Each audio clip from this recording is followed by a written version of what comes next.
नमस्कार मित्रों, स्वागत है आप सभी का बसंत विहार में। दिल्ली में जो श्रद्धा हत्याकांड हुआ है उस पूरी स्टोरी को आप सभी लोग जान चुके हैं। एक जघन्य अपराध वहां पे हुआ है और इसमें एक आफ्ताब नाम का प्रेमी होता है और उसकी प्रेमिका होती है श्रद्धा। और उसके बाद से उन लोगों अनबन होने की वजह से जो आफ्ताब नाम का लड़का है वो अपनी प्रेमिका श्रद्धा को मार डालता है। और उससे भी जघन्यता ये होता है कि उसे 35 टुकड़े करके पॉलिथीन में भर भर कर और 17-18 दिनों तक ले जाकर उसे जंगल में फेंकता है। ये एक पूरी तरीके से जघन्य अपराध है। इस पूरी स्टोरी को आप सभी लोग जानते होंगे और पूरी तरीके से समझ गए होंगे। अब जो स्थिति है वो ये है कि इस पूरे मामले को बहुत से लोग हैं जो धार्मिक नजरिए से देख रहे हैं और बहुत से लोग हैं जो आपराधिक नजरिए से देख रहे हैं। हमारे साथ यहाँ पे है केवी सिंह जी हैं और यहाँ पे विनोद यादव जी हैं। हम इन दोनों से बातचीत करेंगे कि क्या इस मामले को धार्मिक नजरिए से देखा जाना चाहिए या आपराधिक नजरिए से देखा जाना चाहिए। अगर धार्मिक नजरिए से देखा जाना चाहिए तो क्यों, और आपराधिक नजरिए से देखा जाना, ये तो अपराध तो मान लीजिए कि है ही है, आपराधिक नजरिया तो इसमें है ही है इस पूरे मामले में। हालांकि आप लोग पहले भी देखेंगे तो अगर लड़का किसी और धर्म का है, लड़की किसी और धर्म की है, तो ये पूरी तरीके से एक उबलता हुआ मुद्दा बन जाता है और ट्रेंडिंग टॉपिक भी बन जाता है। ये को केवल आज ही का विषय नहीं है, ये पहले से भी होता रहता है और पूरी तरीके से जो न्यूज है वो ट्रेंडिंग बन जाता है अगर अलग अलग धर्म के हुए तो। चलिए केविचा, इस पूरे मामले को आप किस नजरिए से देख रहे हैं? हमारा तो नजरिया साफ है जी। ये अपराध है। आप ही कहते हैं हत्या का अपराध है। जब हत्या का अपराध है तो अपराध को धर्म से क्या मतलब? धर्म का मतलब है कि जो धारित सो धर्म, जो धारण किया जाए। तो ये एक ऐसा धर्म होगा, हत्या धर्म तो हो नहीं सकता है। इसीलिए ये हमारे दिमाग से रेयरेस्ट ऑफ द रेयर जघन्यतम अपराध है जी। और इसके दोषी को स्पीडी ट्रायल चला के फांसी पर लटका दे। अगर एविडेंस मिलता है उस तरह से जी, बिल्कुल, तो उसी तरह से सख्त कार्रवाई दंड दिया जाए। कहीं से भी धार्मिक नजरिए से नहीं देखा जाना चाहिए। नहीं, धार्मिक नजरिए से नहीं देखना चाहिए। हाँ, एक संदेश तो जाता है। वो संदेश ये है कि विशेषकर महिलाओं के, लड़कियों के लिए, वो हिंदू हो या मुस्लिम, उन्हें शादी करने, प्रेम करने, लिव इन रिलेशन में रहने के पहले निश्चित रूप से अपने भविष्य को देख लेना चाहिए, थोड़ा सोच लेना चाहिए, समझ लेना चाहिए। और जो उनके माँ बाप है उनका भी कहा थोड़ा उन लोगों को मानना चाहिए और देखना चाहिए, क्योंकि किसी के माता पिता भी अपने जो बच्चों का भविष्य है उसे सुरक्षित करने के ही फेरे में रहते हैं और जो भी फैसला लेते हैं उसके भविष्य के सुरक्षा के लिए ही लेते हैं। इसी मामले को अगर आप देखेंगे थोड़ा गहराई से तो अगर ये लोग श्रद्धा ही है, जो जिस श्रद्धा की कत्ल हुई है, अगर वो अपने माँ बाप की बात मानी होती तो शायद ये मामला यहाँ तक नहीं पहुंचा होता। अगर शादियां हमारे समाज में होती है वो पूरी तरीके से माँ बाप और समाज की मंजूरी से होती है, तो कहीं ना कहीं अगर मान लीजिए कि जो हस्बैंड वाइफ है या जो प्रेमी प्रेमिका है उसमें कुछ अनबन भी आ जाता है तो समाज अपने स्तर से बैठकर उसे कहीं ना कहीं सुलह कर लेता है। लेकिन इन लोगों के मामले में इस तरह से हुआ है कि न इन लोगों के घर साथ दे रहा है और न समाज साथ दे रहा है, उसके बाद से ये लोग इस तरह का कदम उठाए हैं। अच्छा, माँ बाप को भी तो देखना होगा जी कि बच्चे का जो प्रेम है वो वासनात्मक है और इंजॉयमेंट वाला, इससे नहीं तो माँ बाप तो उस तरह का फैसला लेते हैं कि भाई तब तो उसको नहीं होना चाहिए, तब उसको रुकना चाहिए। लेकिन अगर तो पगलाए रहते हैं, वासना का ये पागल तो दीवाना कहते हैं उसको। दीवाना का मतलब क्या होता है? पागल जाते हैं। लेकिन और अफसोस की बात ये भी है, एक बात मैं कहना चाहूंगा कि अफसोस की बात है, हम लोग रिपोर्टिंग करने के लिए जाते हैं, अगर अंडर 25 का मामला होता है इस तरह का मर्डर वगैरह का, तो हम लोग कहीं ना कहीं अनुमान लगा लेते हैं कि कहीं ना कहीं ये लव अफेयर का ये मामला है, ठीक है। और हो सकता है कि अधिकांश मामलों में इस तरह का निकलता भी है, ठीक है, कि कहीं ना कहीं लड़के का मर्डर हो गया, कहीं ना कहीं लड़की का मर्डर हो गया। लेकिन सबसे जो है वो पछतावे का बात ये है, सबसे सोचनीय विषय ये है कि इसमें हजारों लोग लोग जो है हजारों लोग रोज मर रहे हैं और लाखों जो है वो लाइन में लगे हुए हैं। नहीं तो लगे हुए हैं तो ठीक उसको, है। नहीं तो उसको भी समझना होगा। जो परिवार के मालिक हैं, जो माता पिता हैं, उनको ही देखना होगा कि ये सही प्रेम है। अगर सही प्रेम है तो उसकी शादी होने दो। अब जात मत देखो, पात मत देखो, संप्रदाय के बारे में समझना होगा। इसलिए कि दोनों की संस्कृति अलग है और हर संप्रदाय में महिलाओं की कमी है। अब महिला ही माँ बनेगी, उसी से अलगा जनरेशन चलना है।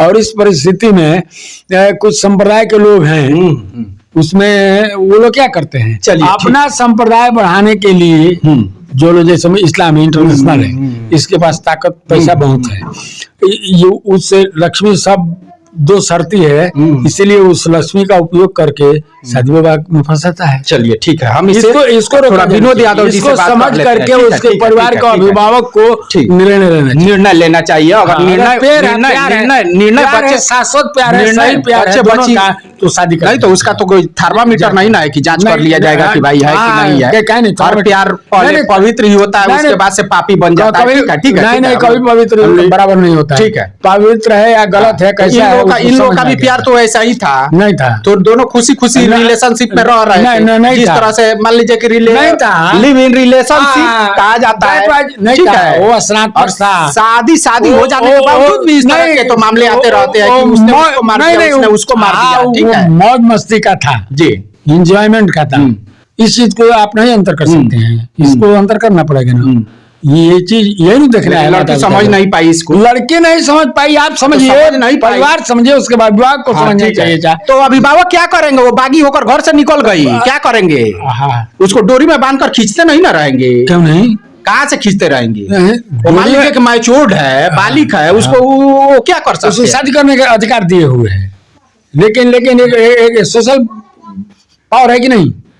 केवल लीगल और पॉलिटिकल पावर नहीं है, सोशल पावर भी है। जब वो घर से बागी होकर निकल गई, उसके बाद से वो लोग क्या करेंगे? कैसे निकल गई तब न निकल गई कि परिवार का व्यवहार, परिवार का काम आपने पहले छूट दिया, फिर किया उसको अनियंत्रित कर दिया है। चलिए, अब वो परिस्थिति क्या रही होगी, अब वो तो वही लोग जानते होंगे। फिर आप कैसे, ठीक है, अब उसे रोकने, हालांकि न्यूज जो भी निकल कर आ रहा है, उसे भरसक को लोग रोकने का प्रयास किए कि भाई इस तरह का नहीं हो सकता है, वो अलग धर्म का है, हम लोग अलग धर्म के हैं, लेकिन वो भी फिर भी नहीं मानी। चलिए हम बात कर लेते हैं विनोद यादव जी से। ठीक है, विनोद यादव जी, क्या इस पूरे मामले को जो है वो धार्मिक नजरिए से देखे जाना चाहिए?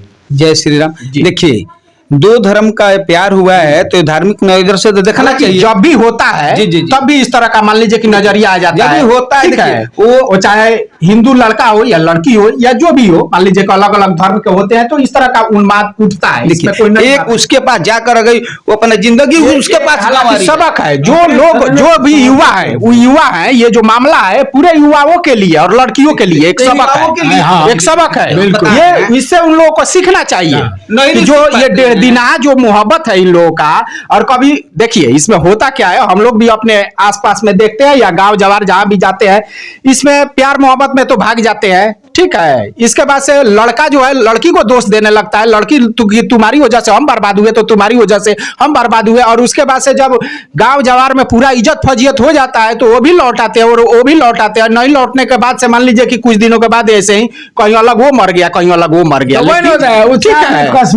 पूरा होगा, स्वर्ग लाता है। इन लोगों का ना खाने का ठिकाना है, ना पीने का ठिकाना है, लेकिन मोहब्बत की भूख लगी। अब इसको जिनके बेटी मरी है नु, उनका पगड़ी, उनका पिताजी के पगड़ी, उनका घर का, सबका, गांव का, सबका इज्जत गया है, खून खौलता है। कोई भी लड़का है या लड़की है, अगर अपने माता पिता का पगड़ी उछाल करो चला जाता है, वो तो चला गया, मान लीजिए कहीं ना कहीं वासना में लिप्त हो गया, लेकिन उसके घर वाले कौन सा जीवन जीते हैं इस बारे में तो विचार नहीं किया। नहीं किया। पगड़ी उछालने का जो सवाल है, इससे दंडित तो नहीं किया जाएगा। ऑनर किलिंग का कानून है, उसको देखिए। अगर किसी ने शादी कर लिया और वो बालिग है तो उसके शादी करने को लेकर के ऑनर प्रतिष्ठा का विषय मत वो ठीक बनाइए। है, अच्छा जी, वो ठीक है। शादी मानते हैं, तो शादी नहीं ब्याह किया है। प्रेम विवाह तो होता ही है। अरे तो दोनों का दोष है ना, दोनों का कहा, तो लड़की के क्या दोष है? क्या नहीं दोष है, क्या दोष है उसका? एक हाथ से ताली बत्ती है। नहीं, दोनों हाथ से बत्ती। लड़की चल गई तो क्या आप हमारे को मार दीजिएगा? अपने घर अपने बुला लिए सब कुछ, उसके बाद मार दीजिएगा? यही- लड़की अपना हक मांग रही है उससे कि साला तुम तेरे साथ हूँ, तेरे साथ सोया हूँ, तो हमारे साथ ब्याह कर, शादी कर। तो नहीं करेगा तो क्या कर? बाद में वो नहीं किया, वो दूसरे लड़की के चक्कर में ये लड़की को मुआ दिया। एक लड़की के साथ हो गया, 100 लड़की के साथ हो अरे उसको दंडित किया जाना चाहिए। तो दंड किया जाना चाहिए। जल्दी चलिए स्पीड ट्रायल करा के। अब इसमें जहां भी हमारे हम एक बात और कहेंगे, हम जो भी हमारे बहन बेटी समझ जाओ, नहीं तो तुम लोग का दशा यही होने वाला है। संदेश है। हाँ, आदम संदेश तुम लोग को मिल समझ चुका है, शादी नहीं समझोगे। माँ बाप को भी हम कहना चाहेंगे, अपने जो भी बच्चियां हैं उनको समझा कर रखें, एक चीज बताएं कि ऐसा ऐसा कांड होता है। चलिए नहीं अब इस ठीक है अब इस पूरे चलिए एक मिनट, अब इस पूरे मामले में जो भी युवा है और युवती है वो थोड़ा ध्यान रखे और कहीं ना कहीं अपने माँ बाप का उनका जो भी फैसला होता है उस अनुसार चले। तो मुझे नहीं लगता है कि फिर से किसी बच्ची श्रद्धा भी को मानना इस तरह से चाहिए। काटा जाएगा, इस तरह से मारा जाएगा। माँ बाप को भी उसके भावना का आदर करना चाहिए। माँ ठीक बाप है। तो कभी भावना का आदर बच्चे को तो करता है। नहीं। ठीक है चलिए। ऑनर और माँ बाप का भी आदर करना चाहिए नहीं, उन बच्चों लोगों को भी ये समझना चाहिए, नहीं समझेंगे तो यही जो हुआ है मिट जाएंगे सब लोग। जी इसमें प्रशासन तो बहुत अच्छा काम किया है। दिल्ली आफ्ताब और श्रद्धा का जो भी यहाँ पे मामला है उसमें पुलिस पूरी तरीके से तफ्तीश कर रही है और पूरी तरीके से ट्रेंडिंग मुद्दा बना हुआ है और इसे अपने अपने नजरिए से लोग देख रहे हैं। बहुत से लोग इसे आपराधिक मामला मान रहे हैं और बहुत से लोग इसे धार्मिक मामला भी मान रहे हैं। तो चलिए आप लोग कमेंट बॉक्स में हमें कमेंट करके जरूर बताइएगा कि ये वीडियो आप सभी को कैसा लगा। हम फिर मिलते हैं अगले वीडियो।